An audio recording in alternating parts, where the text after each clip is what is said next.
Welcome back to Sunrise Daily. Yes, as you've seen there, we've got Dr. Kingsley Moghalu, who joins us next. As you know, he's a former Deputy Governor of the Central Bank of Nigeria, former presidential candidate, and then he is an economist, senior member of the United Nations, but he's a founder of iGET. Is it iGET or iGET? How did you? iGET. iGET. That happens to be a new initiative, is it? Which you just... Well, it's new in the sense that we're revitalizing it. It has existed for a few years. But you weren't focusing on it when you were focusing on politics. Yes. Now I'm back to focusing on it. That's the Institute for Governance and Economic Transformation. It's a think tank. So where do they play, or how is it being applied in the scheme of things, especially now that we're looking to see how we can get the right persons to lead the affairs of this country at all levels, as a matter of fact? Well, you know, every society that makes progress makes very strong use of think tanks in terms of policy, advisory, research. And so what we intend to do is not to be an academic think tank, but to be every man's think tank. Every 2 weeks or so, we'll put out a policy brief on various issues, whether it's inflation, whether it's debt, whether it's poverty, whether it's job creation, whether it's corruption, you know, issues of governance and so on, you know, judicial reform. So this is what, and we intend to put it out in different languages, Igbo, Hausa, Yoruba, as we go along, so that the masses of this country can be very well educated about the issues of public policy they need to be aware of in order to assess who should lead them and to know what to demand of the politicians. So this is what we're getting up to now. And of course, I've shifted back to this because I think it's very much needed at this time as we go towards 2023 and beyond.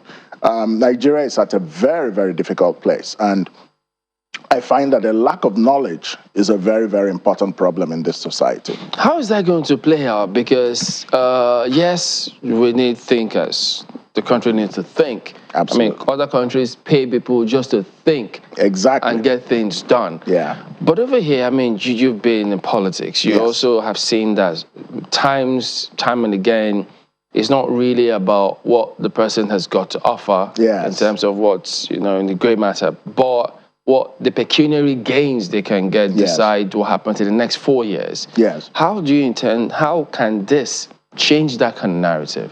Well, we have no option but to keep fighting that battle, to educate people. This is why yesterday I was speaking at an event, I think it was the Ibrahim Babangida Legacy Dialogue, and I was saying that, you know, the whole matter of voter education by INEC, of course, there are other actors who should educate voters, like political parties themselves. But it is INEC's responsibility. And I think that although they're making a lot of effort in various areas, I think they need to do a lot more in voter education. Because it's the way people's mind, you know, thinking is more important than we think. It is, as a man thinketh, or as a woman thinketh, so is he or she. And we have a low literacy level in this country, 62%. Even people who have gone to school and are formally educated, you will be very shockingly surprised to find that they are not very politically educated. And so the think tank will continue to put out this narrative, first of all, facts, information, knowledge about basic issues, and continue to be part of the advocacy for good governance.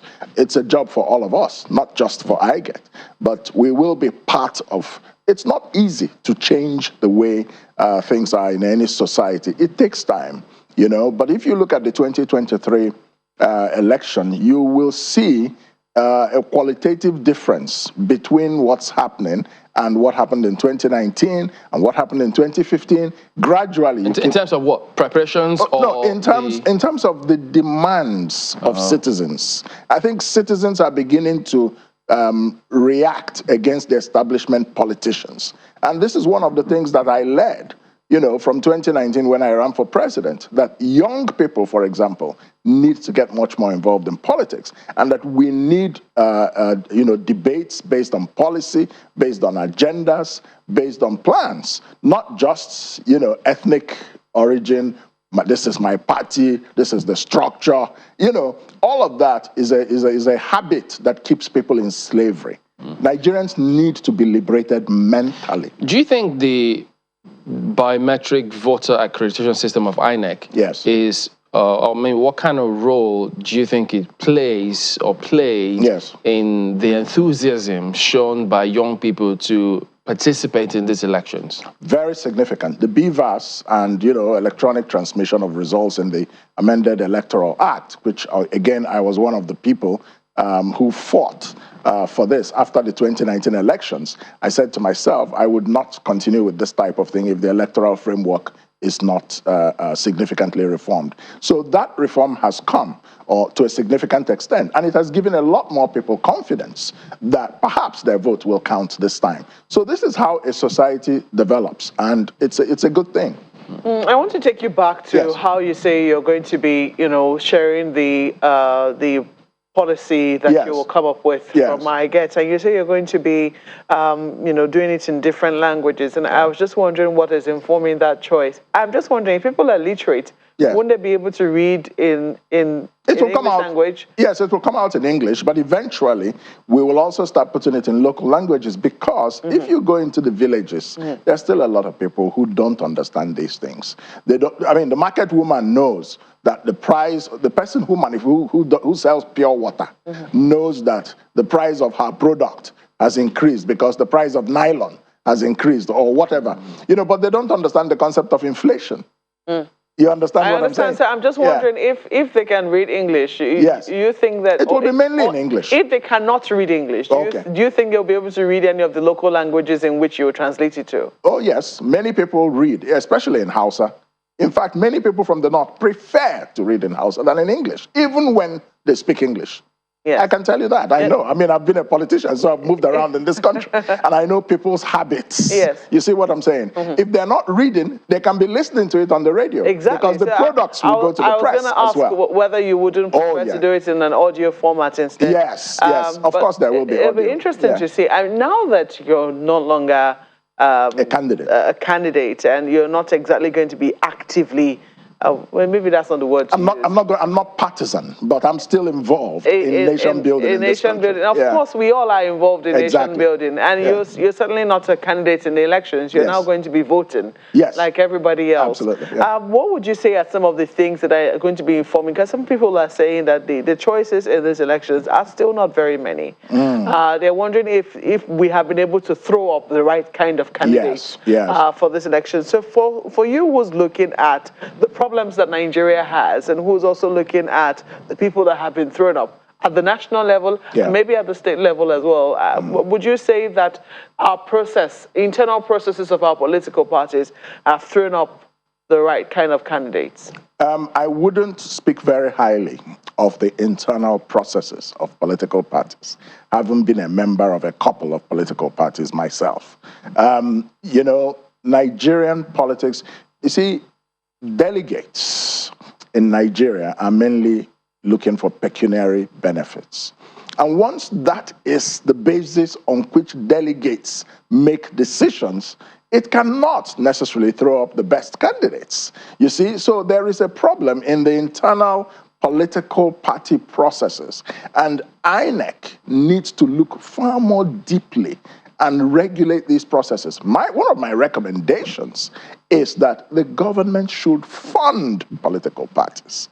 This was done in the time of the SDP and the NRC that Babangida set up, you know, a little to the right, a little to the left. And I think if you look at how much the government spends on other things, we spend 4 trillion naira on petrol subsidy. Do you think you would need to spend 500 billion on funding political parties? But why should they fund it? Let me tell you, in many countries of the world, it's a policy choice and a legislative choice. In Germany and in many countries of the world, in Canada, the government funds political parties so that what voters are deciding on are the issues, not who is giving them more money. Look at how much the forms cost. APC forms, candidature forms for the presidency, 100 million naira. I mean, come on. If the federal government were funding political parties, they would not feel under pressure to be selling forms at such exorbitant rates in order to make basic money for them to operate. So this is part of what is driving political corruption. So if we were to fund political parties, would you then recommend we streamline them and not have so many of No, those it's in a democratic society, you cannot legislate how many parties will exist. The military tried it because they were military. But in a democratic system, what the political regulator, which is iGET, would do is to set very high standards for you to be registered to become a political party. If you're able to qualify for those funds. Yes, to qualify for those funds. I do know that before now, iGET used to fund political parties. Exactly. Even in the the Fourth Republic. Yeah. And what we saw was a proliferation of political parties. Political parties that existed just in name and maybe brief. They were called briefcase parties. But just for the money. Which was just for the money. We've been down that route. It hasn't quite worked out. No, it depends on how you do it. Okay. It depends on how you do it. But I want to go back to my original question, which is about the candidates. Yes. What exactly will be informing your choice? Because for some people, after looking at the candidates that have been thrown up, they think that this is not the way to go. They think that perhaps what we need to do is to restructure. I mean, those who have been saying, look, we don't think the next elections are going to solve the problems, the myriad of problems that we're looking at, if we do not make fundamental changes to how our country is currently being run. I am of that view. We are not focusing on the real issues in this country. And the first real issue is nationhood. Who is a Nigerian?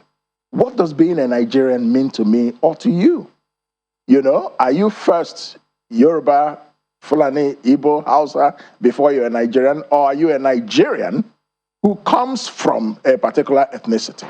These are questions that have not yet been resolved because we have not yet evolved a leadership that is very focused on nation building. So that's the number one foundational issue that has yet to be addressed in this country. And one way to begin to address it is through the process of constitutional restructuring.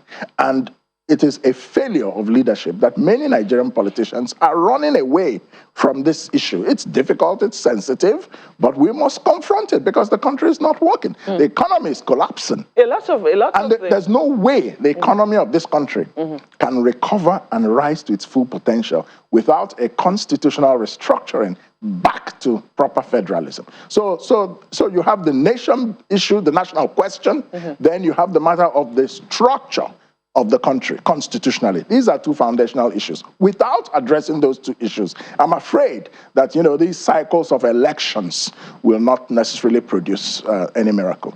I've heard two candidates already talk about, you know, uniting Nigerians. Yes. I think that the PDP candidate has, you know, been talking about how he intends to unite Nigerians. I've also heard how the Labour Party candidate is also saying that his emergence as the presidential candidate of the Labour Party by itself is something that, you know, Nigerians can unite around. I do not know if these carry sufficient weight for you, or if they are good developments.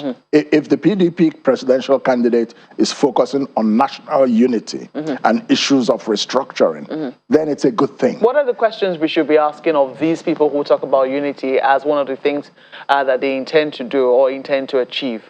Well, the first question you have to ask about or from them is, what is the basis of unity?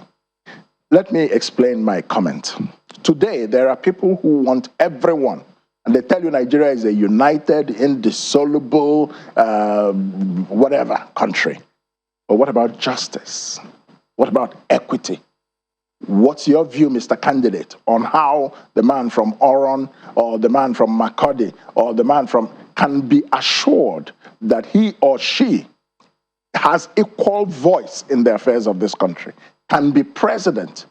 Are you going to recommend a constitutional recommendation for rotational presidency, for example, among the 6 geopolitical zones? It is one possibility to make everybody feel that, quote unquote, Emiloka, their turn will come. So this is a universal Emiloka. You know, so these are innovative ideas that people can come up with. Not just coming to tell us politics is a game of numbers. That's a very selfish and short-sighted argument. I said it yesterday that Hillary Clinton had 3 million votes more than Donald Trump. Donald Trump became the president. Why? Because the American system is a system of an electoral college. It's an indirect election. And because Donald Trump won the electoral college votes, he became the president. Is that your definition of democracy, the way you understand it? That somebody would have 3 million votes more and still lose to some? So this, but it's their system. Nigeria can fashion its own system. And I said it, that in Switzerland, for example, they have a rotational federal presidency. Yeah. It's a confederation. They rotate the presidency every 2 years. Every country practices democracy with some adaptation to its own situation. And so, the question we would be asking the candidates who says I'm unifying is this question, the building blocks of the unification. Tell us specifically, what are you going to do to develop a vision of Nigeria from childhood that people go through primary school, secondary school, and become more patriotic? You see what I'm saying? How are they going to be educated in ethics? These were some of the ideas that I came out with when I was a candidate. I had very specific solutions. Would you be working with any of the candidates? Well, if you ask me for advice, I will give you. And perhaps you might have to pay for it. Well, that's where iGET comes in, if they get it. Well, our colleagues in Lagos have got questions for you. So go ahead, guys. Thank you, Chamberlain. Well, Prof, I'm happy, rather, iGET. I hope you understand what I'm trying to play up on the name of your organization. And, you know, it's interesting because you combine governance and economics in that team, the think tank that you're talking about. It's also interesting because Wikipedia describes you as a political economist. Maybe that's why you have to put the two of them together, you know, in one pot. But in the course of responding to the questions of my colleagues with you there, you talked about political education, and that's one of the things that you intend to focus on with iGET. So I'm wondering if there is a need for people to understand, because there are those who say there is a marked difference between voter education and political education. And one, we seem to be focusing a lot more on one, while mostly neglecting the other, which is political education. We focus a lot on voter education as opposed to political education. If we are going to drive this down really, exactly how do we go about it? Not just about throwing figures or data around. We know that every political cycle, every election cycle, politicians are always going out of their way to outdo each other, to make each other look good or look bad. I remember a Ghanaian clergyman saying, politicians do that because no matter how well or not a government is performing, the whole idea is, look my way, ignore the other way. So in terms of political education, exactly how should we be going about it? More importantly, among the young people, who many people say they probably are not even interested in all of this. Yes, you know, there is voter education, there's political education, there is political participation. They're all related. I believe that INEC should do all. You can call it voter education, but it's not enough to tell people how to use their PVC. It is important to let people know, you know, the minimum standards they should be looking for. INEC can tell people, whether it's in classrooms across the country, whether it is through community organizations, like, you know, in many villages, they can organize lectures, they can organize classes, and tell people the dangers of selling their vote. That is not just, that's voter education, but it's also political education, you see? So it doesn't really matter what you call it, but what you're doing is to raise the political consciousness of citizens, why they need to vote. Nigeria's elections in 2019, voter turnout in the presidential election was about 35%. In Kenya, in the elections they just had, they had 65% voter turnout, and they said it was a low voter turnout, because in the previous election they had about 77% voter turnout. So I'm saying I hope Nigeria will achieve the low voter turnout that Kenya did. If we had a 65% vote turnout in 2023, I would be ecstatic with joy, because, you know, it's double what we You know, saw in Prof. 2019. So, you have to use the classrooms, you have to use the cultural organizations, you have to use the political parties. Every political party should show to INEC what its structure is for educating its members on that basic aspects of political participation. On that, Once you're Prof. 18 and above.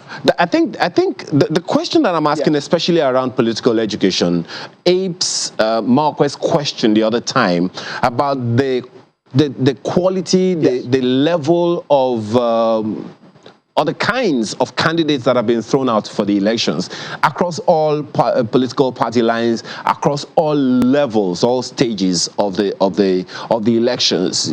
State houses of assembly, the National Assembly, and the rest of them. Yes. Perhaps the question then is, what level of political education do we need to give people who are not interested in politics now to get in? Because someone like you got in because you felt the people we have are not raising the bar enough. So maybe if people had enough significant political education, they would not only be participants, they will be major players and become candidates themselves who can offer good governance for the development of the nation. Yes, you're right. I mean, this is, like I always say, it's a process. It cannot happen overnight. We've come from a history of many decades of military dictatorships on which people soured on democracy. We also have a background of basic poverty where people feel that, well, those who are voting are those who have had 3 square meals. Let me go and look, first of all, for my own survival. But you can explain to people that political apathy is not an option. That is part of political education. Because the reason you are poor is because the people who are elected are not doing their job for you, to create jobs for you, to give you education, to make the economy functional. So, these are the kinds of things we have to do across the board. You can also tell Nigerians that the minimum standards you should be looking for in a candidate are A, B, C, and D. Character, track record, issues. That candidate must tell you what he or she is seeking to do with the position for which he is asking your vote. These are very minimum things. But there are many candidates who come, they don't discuss substance, and people still vote for them. You see? And that's because many people don't know that they should demand for this level of substantive discussion. They have to look at your track record. If you've been in business, if you've been in public service, if you've been in civil society, how well did you perform on any job you did? That's what people don't understand. Leadership can be a transferable skill. People don't have to have been a politician all their lives, but many people in this country assess candidates based on whether or not they have been governors, whether or not they have been senators. This shows a lack of political understanding, a lack of political education, and this is what we need to teach people. And INEC needs to be part of this. It needs to lead the process, but so many more of us need to be involved. The way people think in this country is a major reason they elect the wrong leaders. And I've talked about delegates and what they do in political parties. So once the process is flawed from inside the political party, then at the election, we don't have a very high quality choice of candidates, because the only people you can vote for in an election are the people who the party has presented. But if you go into the political party and the political party is a trading platform just looking for people to give them money or give officials or delegates money and become the candidate, then they're not very interested in actually winning the election. The party exists as a business enterprise. This also happens in some parties. So there's a lot that we need to fix in our politics, but we are making progress. And therefore, for example, do hope that we get... The fact that a candidate is talking about unification, the fact that Labour Party, that Peter Obi has emerged, and with the obedient movement, all these things are good developments because, for example, I was saying in the past that the APC and the PDP have had a monopoly, and the truth is that they have not delivered very much. So Nigerians are now looking at something else. And therefore, the emergence of that candidacy yes, that indeed, is shaking Prof. up the two major parties. I hope that we get to that level of intense scrutiny, where our candidates are concerned, so that we can make the right choices. Good morning, Prof. It's good to see you. I'm interested in iGET. Particularly as it impacts on our recent experience. Brilliant. Every democracy needs a think tank. But Prof, we've had brilliant minds on the economic teams, even of this administration. My concern is, I wonder why it doesn't impact significantly on economic transformation where desired results are concerned. Do you have that concern as well? Does it puzzle you why it doesn't transform into, translate no, it doesn't puzzle me. into the results? If it doesn't, what are your thoughts? Let me explain why we have that situation. And that was one of the reasons I went into politics. One of the reasons we have the situation we have is that, you see, every country makes as much progress as the competence or incompetence of its political leadership. If I, given what I know, given the experience I have as a central bank deputy governor, as a university professor, as a former United Nations official, I've had experience in economic policy. I've had experience in international peace and security. I've had experience in international diplomacy and nation building. If I come and I have the political will, you see, some people have knowledge, but they don't have the political will to bring about change. See, so you must have the knowledge, you must have the competence, and you must have the character. And the character is, part of that character is the will to do what needs to be done. So that's number one.